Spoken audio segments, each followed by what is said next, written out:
Can the moon be terraformed? Exist any phenomenon that might instantly wipe off the Earth or the human race? Many. What choices do we as humans have in such a situation? In addition to the potential financial gains that space mining may bring, the conquest of space is the next step that our species must make if we are to have any chance of surviving. Terraforming is a concept that has gained popularity recently in this pursuit for the final frontier. A celestial body can be terraformed to support life as we know it and create a planet that is equal to, or at least similar to, Earth. Although this has been extensively discussed in science fiction, we are getting closer to the point where it is possible to terraform planets and moons. It's true that you've heard a lot about terraforming Mars, but less about the moon. It's common to hear that turning the moon blue and eventually green may be accomplished by blasting it with water-filled meteorites, but how true is this? How can the moon be terraformed? Is it practical? Let's investigate.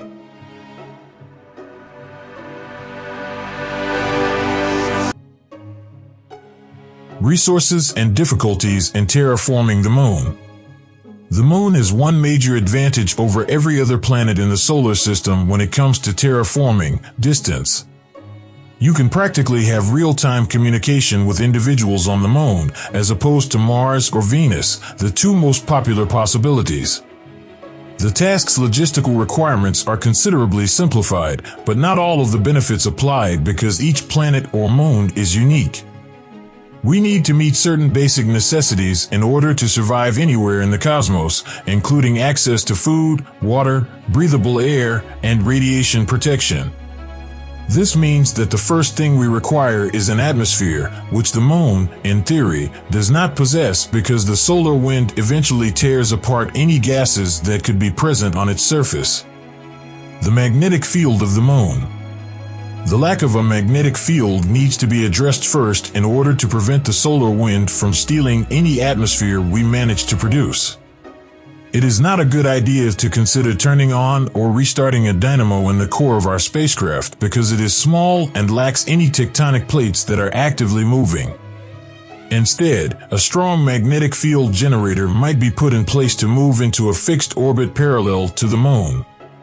This can be accomplished by positioning the magnetic generator at the first Lagrange point, which is a region where the gravitational pull of celestial bodies is balanced, allowing an object spiraling towards the sun to be kept at a fixed point in space by being drawn by other bodies like the moon and Earth. Large solar panels, which can be used much better if there is no atmosphere, can deliver the enormous amounts of energy that this apparatus would need. Installing there would also make it easier for us to put up a series of mirrors that would direct the energy of the sun towards the moon, providing us with enough energy to carry out our tasks on its surface or below. Since the solar wind and the radiation it provides can have a very severe impact on an astronaut's health for extended periods of time, including favoring the development of cancer, this feat would also help to improve the quality of human life during the process. Temperature, atmosphere, and water. Once the solar wind and radiation are no longer a concern, we can focus on creating a lunar atmosphere and delivering water to the moon. It should be made clear that creating meteorite strikes might sometimes be a bad idea. In spite of the fact that it is theoretically possible to create controlled impacts of meteors rich in water or other materials that we need, the logistics of traveling to an asteroid belt and precisely diverting one from bodies make this solution extremely expensive and excessively slow. We need something faster. Imagine that when modeling the impact trajectories towards the moon, the calculations are flawed or certain aspects are not taken into account. A poor collision could lose the time and atmospheric benefits by ejecting gases, water, and other materials into space. Not to mention errors that can endanger human life. It might be wiser to turn to view the moon's resources. For instance, it has recently been discovered that the moon has water in the form of ice on its surface, particularly in regions where sunlight does not penetrate, such as craters or shadows cast by the rocky relief, as suggested by numerous examinations. Alexander Vasilevsky, a planetary geologist at the Russian Academy of Sciences, believes that since it has also been demonstrated that the lunar rocks brought back by the Apollo missions are hydrated, water may be extracted from them. Assume we have solar burners and panels to harness the power of the sun. In such situation, we can get energy to use the lunar rocks as a source for electrolysis, allowing us to gradually take the elements we can access on the surface. The United States Geological Survey USGS and NASA have interpreted a silicate-filled surface where obtaining oxygen wouldn't be a problem in their most recent unified geological map of the moon. If you can use hydrogen from space to make water if the rocks and lunar regolith contain a lot of oxygen. This Alexander Vasilevsky refers to this as the first water formation on the moon. However, this water would be flammable and could easily escape into space by being bombarded once more by the sun's high-energy particles, dissolving the water molecule back into hydrogen and oxygen, unless they could find refuge in craters and permanently shadowed regions of the moon, where ice sheets are believed to be present. From the poles to the equator, which can be additionally, the surroundings will naturally be heated up throughout these electrolysis processes, so when we produce or collect oxygen and water, we could be slowly but safely releasing heat. After all, we have already witnessed a warming of the globe. The small amounts of nitrogen and carbon, which are needed for life yet are only present in minute amounts in lunar rocks, are one issue that needs to be solved. This may not be entirely accurate, though, as the samples we have come from only a portion of the moon and may not have included local rock deposits that do contain these elements.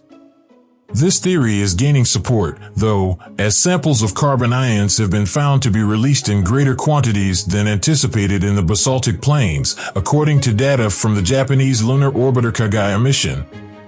If this is verified for carbon, it may be encouraging for nitrogen or make logistics easier by requiring less material to be imported into the lunar environment. Gravity. Lack of gravity is the primary obstacle to terraforming on satellites and planetoids. Typically, people imagine a full moon with seas and waves that are 20 meters high, along with people who can fly with no equipment because of the low gravity of lunar Florida, but at the moment, this is only a fiction. In fact, low gravity has two significant drawbacks. The first is that, although we cannot be certain, it will cause health issues for the settlers or any subsequent residents. On the International Space Station or when traveling through space, many astronauts have experienced weak gravity. Even so, the gravity on the moon is just 1/6 that of Earth, but it is still better than nothing, and the consequences of losing bone and muscle mass might not be as obvious. However, if you want to protect astronauts from radiation and increase their weight at the same time, you can put pieces of lead in their suits. Alternatively, you can lessen this issue by getting plenty of exercise and providing sports and sleeping facilities that allow the body to feel Earth's gravity while sleeping. The underlying issue with terraforming at low gravity, however, is far worse since it prevents the moon from holding the gases needed to create its atmosphere when paired with solar wind. According to estimates, humans could only hold onto them for 10,000 years at most, necessitating the construction of a massive dome to keep them inside or the continuous production of new gases to replace those that escape into space. Ideas that are quite far from terraforming our moon.